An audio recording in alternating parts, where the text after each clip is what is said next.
Salut tout le monde et bienvenue au 4e jour. Je suis Kevin, je dirige le produit chez OpenAI. Donc, hier nous avons lancé Sora et la demande a été incroyable. L'équipe a travaillé tard hier soir et ils étaient déjà là ce matin. Nous faisons tout ce qu'on peut pour vous donner accès à Sora dès que possible et nous avons hâte de voir ce que vous allez créer. Aujourd'hui, cependant, nous parlons de Canvas, qui est un produit que nous avons eu en bêta pour les utilisateurs. Plus ces derniers mois, Canvas vous permet de collaborer avec ChatGPT sur l'écriture et le codage, ce qui va au-delà d'une simple discussion. Donc, nous lançons 3 choses aujourd'hui. D'abord, nous rendons Canvas accessible à tout le monde et l'intégrons dans notre modèle principal. Donc, ça fonctionne tout simplement. Deuxièmement, nous vous permettons d'exécuter du code Python dans vos Canvas, donc vous pouvez voir le résultat, que ce soit du texte ou des graphiques. Et troisièmement, nous apportons Canvas aux GPT personnalisés afin que vous puissiez doter tous vos GPT personnalisés de la puissance de Canvas. Alors, avec ça, plongeons-y. D'accord. Merci Kevin. Salut tout le monde. Je m'appelle Lee et je suis ingénieur. Je vous aide à collaborer avec ChatGPT. Salut tout le monde. Je m'appelle Alexis et je suis aussi ingénieur produit travaillant sur ChatGPT. Alors, Lee, tes enfants sont-ils excités à l'idée de Noël qui approche? Oh là là, oui.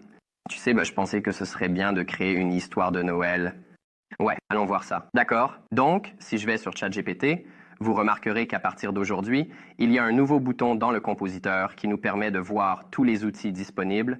L'un d'eux est Canvas. Donc, je vais cliquer là-dessus et maintenant, tout ce que je tape ici va créer un Canvas. Alors, écrivons cette histoire.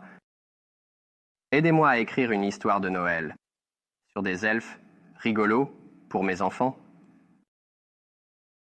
Et je vais l'envoyer à ChatGPT. Et il va commencer tout de suite à créer un canvas pour nous. Donc, il y a quelque chose qu'on devrait expliquer, ce qui se passe ici. La chose plus importante qui est différente, c'est que vous avez cette vue côte à côte. À gauche, c'est le chat, comme vous en avez l'habitude, et à droite, c'est Canvas. Dans Canvas en ce moment, ChatGPT est occupé à écrire l'histoire pour nous. C'est assez différent de ce qui se passerait si tu écrivais ce genre de demande avant. ChatGPT est bon pour faire ce travail d'écriture créative, mais il l'écrivait directement dans la conversation. Et parfois, c'est difficile de distinguer ce qui est le document, ce qui est le préambule, ou ce qui vient après. Ou surtout si tu voulais faire des changements en cours de route, les choses ont tendance à se perdre. Mais maintenant, tu as cette vue côte à côte. Alors, jetons un œil à ce que ChatGPT a créé pour nous. Les elfes rigolos dans la catastrophe de Noël. Oh non, pas une catastrophe. Dans le village enneigé de Tinseltown, niché au bord du pôle Nord, vivait le groupe d'elfes le plus drôle que tu puisses imaginer. D'accord, ça a l'air plutôt bien. Tu sais, je pourrais faire quelques changements. Je pense que ce titre est un peu long, donc je vais, peut-être enlever cette partie. En fait, sinon c'est plutôt bien. Donc, ChatGPT peut éditer, et tu peux éditer un peu côte à côte. Ouais, je peux taper ici, tu sais, j'ai été en train d'éditer le titre. Je le fais un peu pour mes enfants. Donc, c'est un document collaboratif. Et tout comme tu pourrais en avoir l'habitude dans d'autres éditeurs de documents, tu peux venir ici, tu peux ajouter du texte, tu peux mettre du texte en gras. Tu peux faire plein de choses que tu peux faire dans d'autres éditeurs de documents. Tu peux éditer, ChatGPT peut éditer. Je pourrais retourner dans le chat et faire à peu près comme je le ferais dans n'importe quel autre flux de travail avec ChatGPT. Je pourrais lui donner des retours, je pourrais demander des changements, et ça va venir et faire ces changements directement sur le Canva. Mais plutôt que de te montrer ça, je pensais que ce serait intéressant de te montrer ce bouton dans le coin inférieur qui a une poignée de raccourcis couramment utilisés. C'est basé sur des choses que l'on sait que les gens font dans ChatGPT. Suggérer des modifications, demander à ChatGPT des retours sur ce que nous pourrions vouloir changer à ce sujet. Ajuster la longueur pourrait rendre ça plus long ou plus court. Peut-être que je veux une histoire du soir plus courte. Le niveau de lecture va changer ça pour rendre le langage plus sophistiqué ou plus simple. Au cas où je voudrais le rendre plus facile à lire pour mes plus jeunes enfants, ajouter la touche finale est vraiment utile, surtout quand tu apportes ton propre contenu pour vérifier les fautes d'orthographe, la grammaire, des choses comme ça. Et puis ajouter des emojis, ça a l'air amusant. Ouais, on adore les emojis. Très bien, essayons. Donc, si je clique sur ajouter des emojis, j'ai quelques options sur où je veux les mettre. Mots, section, liste, essayons les mots. Je clique là-dessus et ChatGPT va, vous savez, se mettre au travail pour ajouter des emojis dans mon document. Regardez ça. Donc, ce que vous voyez ici, c'est ChatGPT qui fait maintenant une révision du document dans le Canvas. Ça commence par le haut, ça écrit une nouvelle version du document et ça s'ajoute un peu par-dessus la version précédente, juste pour rendre ça un peu plus facile à voir dans le contexte. Ce qui change. Et à côté de ça, dans le chat, vous savez, vous voyez qu'il est en train d'éditer et vous le remarquez. Vous savez, nous avons nos instructions qui vont et viennent, mais sinon, ça ne devient pas encombré avec les différentes révisions qui se passent. On dirait quand mon enfant de 8 ans prend un téléphone. Je pense que tes enfants vont adorer ça, Lee. Il y a définitivement beaucoup d'emojis que j'ai mis ici et qui ont fait un assez bon travail. D'accord, donc c'est comme ça que tu commences avec le Canvas. Vous savez, le Canvas va se déclencher dans quelques scénarios différents. Tu peux demander à ChatGPT de commencer à collaborer avec toi sur un contenu, que ce soit pour écrire ou pour du code, et ça va ouvrir un Canvas pour toi automatiquement, ou, comme je viens de le faire ici dans l'interface, je vais te montrer encore une fois. Ce bouton dans le compositeur pour voir les outils, il suffit de cliquer sur Canvas, et ça va créer un nouveau Canvas à chaque fois. Incroyable. Donc, en plus de raconter des histoires, beaucoup de gens utilisent ChatGPT pour les aider dans leur propre écriture.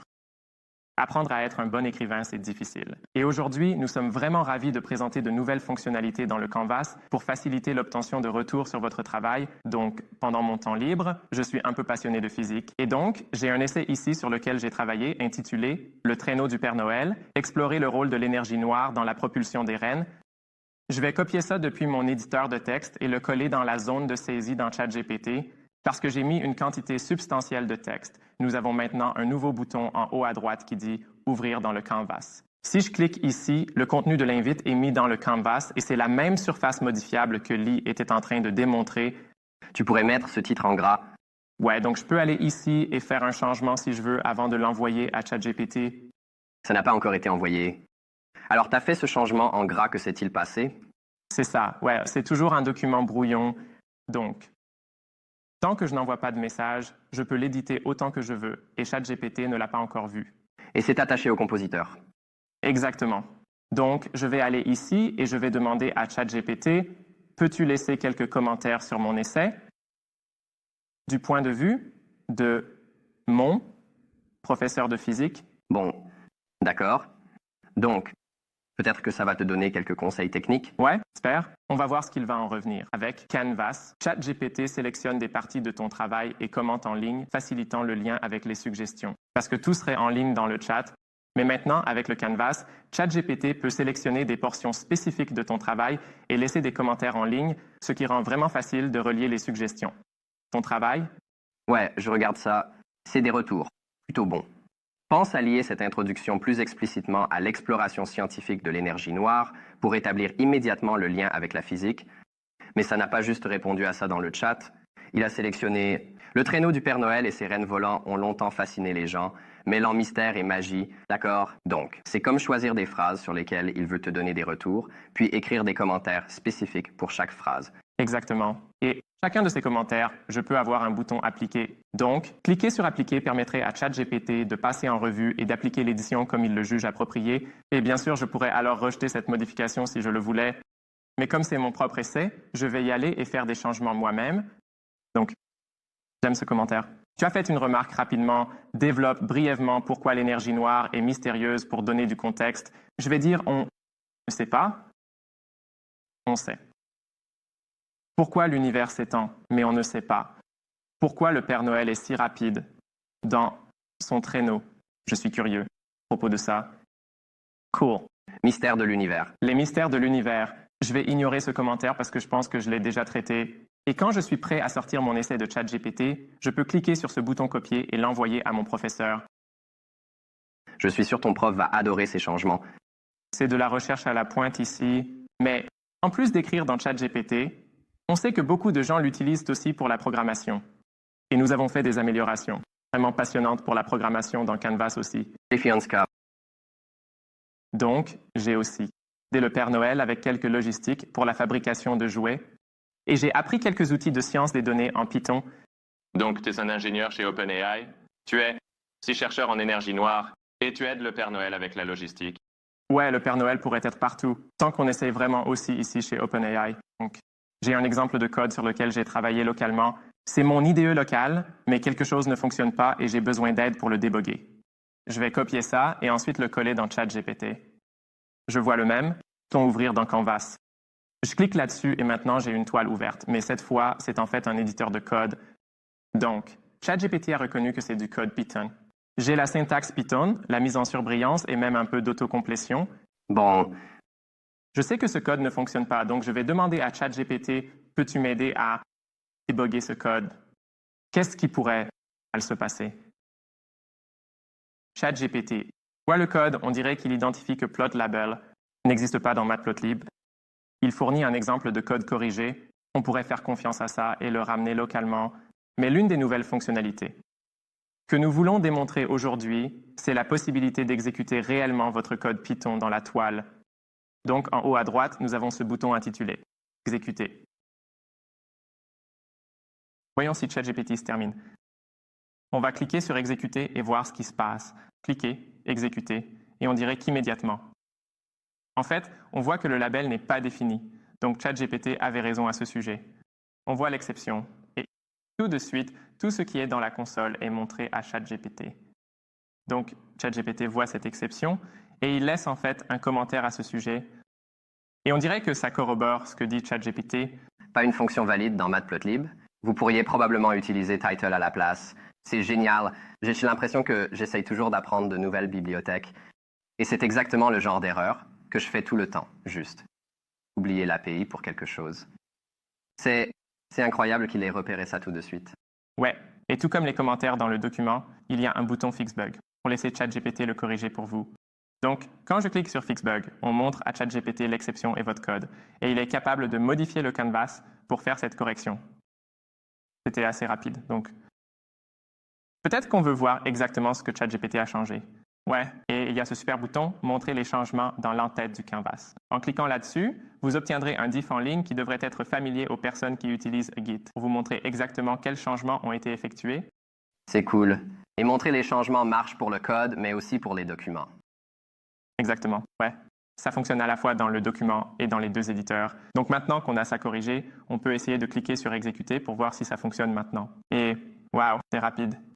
C'est rapide. Nous avons le graphique linéaire affiche dans la console. Alors, peux-tu expliquer un peu ce qui s'est passé exactement parce que cette exécution Python s'est faite très rapidement? Ouais, donc, dans le canvas, on charge en fait un émulateur Python en WebAssembly, ce qui nous permet de charger presque n'importe quelle bibliothèque Python et d'exécuter votre code presque instantanément. Donc, vous obtenez un retour immédiat, vous pouvez collaborer avec ChatGPT sans effort. Vraiment avoir un cycle de retour très rapide, tout ça dans ChatGPT. Pris la génération de graphiques. Y compris la génération de graphiques. Donc, Père Noël est particulièrement intéressé par des diagrammes de flux Sankey pour suivre comment les jouets circulent à travers son... Sankey, ceux où il y a des flèches qui entrent-sortent. Je ne suis pas sûr que le Père Noël m'ait demandé ça. Essaye d'apprendre. Il nous met toujours au défi. Je vais demander à ChatGPT d'ajouter un diagramme de flux Sankey pour les jouets du Père Noël. S'il te plaît, utilise des couleurs appropriées. Voyons si on obtient quelque chose sur le thème du Père Noël. Intéressant. Donc, ChatGPT va passer en revue et éditer notre code à nouveau. Et maintenant, il ajoute l'exemple 2, un diagramme de flux Sankey. Cool. Donc, on a le total des jouets, livrés aux enfants, distribués au magasin, défectueux. D'accord. Donc, il a ajouté quelques lignes de code, créant un Sankey, ajoutant des données, le terminant, et puis disant de montrer... Ouais, essayons. Lancer ça. Oh non, on dirait qu'il y a eu un problème avec les couleurs, mais ChatGPT a une idée de comment régler ça. Utilise une seule couleur par flux. Essayons-le. C'est plutôt génial parce que c'est exactement ce qui se passe quand j'essaie d'apprendre quelque chose de nouveau. Je vais chercher un code d'exemple, je vais l'exécuter, et ça ne va sûrement pas fonctionner comme prévu. Et ensuite, je vais réessayer et passer par cette boucle, essayer de lire les erreurs Python incompréhensibles et comprendre ça par moi-même. Oh, voilà. D'accord. On dirait que cette bibliothèque de tracé a quelques bugs dans sa mise en page Sankey, mais on a un graphique. Donc voilà. On a un graphique et on peut continuer à le peaufiner avec ChatGPT, même en faisant glisser cette image dans la zone de saisie si tu veux montrer à ChatGPT exactement à quoi ressemble cette image. Aide à peaufiner. Donc, ce sont quelques-unes des nouvelles fonctionnalités de programmation dans Canvas. Incroyable. D'accord. Il y a une dernière chose que je veux montrer, et c'est d'intégrer Canvas dans des GPT personnalisés. Donc, les GPT, d'accord? Au cas où tu ne le saurais pas, ce sont des moyens de donner à ChatGPT instructions personnalisées, contexte personnalisé et beaucoup de comportements vraiment distincts et spécifiques pour la tâche particulière que tu as à accomplir. Partage-les pour qu'ils en bénéficient. Il y a un magasin de GPT rempli de ces choses. Ils sont vraiment intéressants et j'ai décidé d'en faire un pour le Père Noël. Le Père Noël reçoit toutes ces lettres et il doit répondre à chacune d'elles et je me dis que ça doit être beaucoup de travail. Et ça pourrait être utile si tu avais juste, comme un premier brouillon, quelque chose avec quoi commencer. Il pourrait décider s'il aime ou s'il n'aime pas. Il pourrait éditer, il pourrait partir de là et ensuite envoyer son sou. Donc, tu fais aussi partie des opérations au pôle Nord. Je ne peux ni confirmer ni démentir. D'accord? Si le Père Noël sort un modèle de frontière, je vais être très suspicieux. Alors, Alexei, j'ai remarqué que tu as écrit ta lettre au Père Noël et que tu l'as laissée sur ton bureau. Oh, je voulais déjà l'envoyer. Je n'arrive pas à croire que tu l'aies trouvé. Ouais? Eh bien, j'ai pris une photo de ça et je me dis qu'on pourrait peut-être l'utiliser comme un petit exemple ici. Alors, allons-y. Apporte ça si je peux comprendre comment fonctionne ma souris. D'accord, c'est bon. Donc, nous avons mis notre image dans ChatGPT. Ouvrons-le rapidement, juste pour jeter un œil. Un vélo, un GPU et un peu de matière noire. Ça suit, d'accord? Ouais, c'est probablement ça. Ça ressemble à ma lettre? Ouais. Tu sais, je pense aussi que le Père Noël a un peu de contexte sur, tu sais, si tu as été sage ou pas. C'est une des choses qu'il garde à l'œil. Et en plus, de prendre une photo de la lettre, on voudrait probablement l'ajouter aussi. Donc, je vais faire savoir au rédacteur du Père Noël que Lexi a été sage cette année. Je t'en suis reconnaissant. Ouais. D'accord, Alexis a été sage cette année, donc envoyons ça à notre GPT personnalisé et j'espère qu'on va recevoir une toile en retour. D'accord, voici notre GPT personnalisé qui commence à rédiger notre lettre. Bon, il dit « Cher Alexis, oh oh oh, merci pour ta lettre. J'ai mis un grand sourire sur mon visage aux joues roses. Voyons voir qu'est-ce qu'on a ici. D'abord, un nouveau vélo. Excellent choix. D'accord, on dirait que tu vas avoir ce vélo super GPU H100. Moi-même, Klaus me dit que c'est vraiment une bête de course pour faire tourner des modèles d'IA. Les elfes dans l'atelier tech sont en train de bricoler ça pour toi aussi. Donc, c'est prometteur. Et la matière noire, il admet que ça pourrait même dépasser ses capacités dans l'usine de jouets. Donc, on dirait que tu ne devrais peut-être pas trop espérer pour ça. Ouais, je ne sais pas comment tu mettrais ça dans un bas non plus. Mais c'est un super premier brouillon. Et tu sais, le Père Noël pourrait entrer ici et, tu sais, changer ça autant qu'il le veut.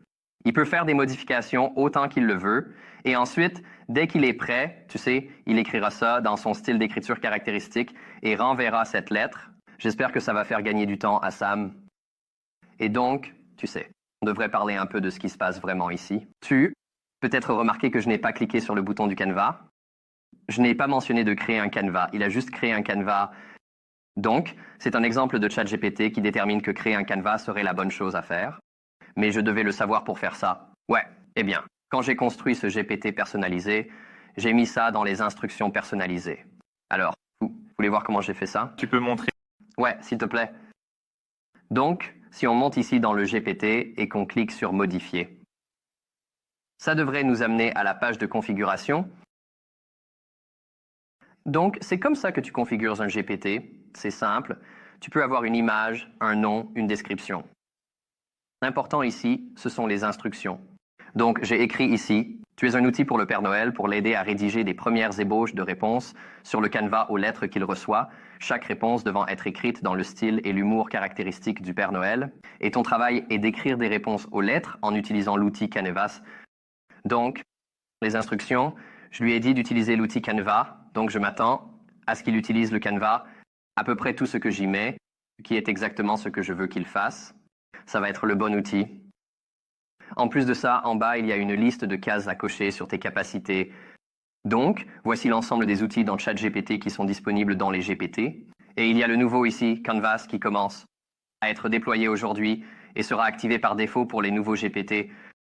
Pour les GPT existants, nous allons laisser ça désactivé. Comme ça, on ne perturbe pas le comportement des GPT existants que les gens ont créés. Mais si vous voulez ajouter Canvas à votre GPT existant, c'est très facile à faire. Il vous suffit d'aller dans cet écran de configuration, vous verrez cette case à cocher et vous pouvez l'activer. Vous aurez Canvas dans votre GPT. Incroyable. Ouais. Donc, c'est oui, une toile. C'est la poignée de choses qu'on voulait vous montrer aujourd'hui. Nous déployons Canvas à tous les utilisateurs web, peu importe le plan. C'est une expérience version 4.0. Donc, que vous soyez sur un plan gratuit ou un plan payant, vous aurez Canvas. On a l'utilisation de votre propre contenu dans ChatGPT ou l'utilisation de votre propre contenu dans Canvas. Nous avons l'exécution de code et nous avons Canvas et des GPT personnalisés. C'est génial. Donc, on est super excités de voir ce que vous allez en faire. Comme on l'a dit, on va déployer ça aujourd'hui. Avant de partir, finissons avec une blague de Noël. D'accord? Vous êtes prêts? Ouais, on est prêt. D'accord. Comment le Père Noël prend-il des photos? D'accord, écoutons. Avec un Polaroid du Nord. D'accord. À demain tout le monde.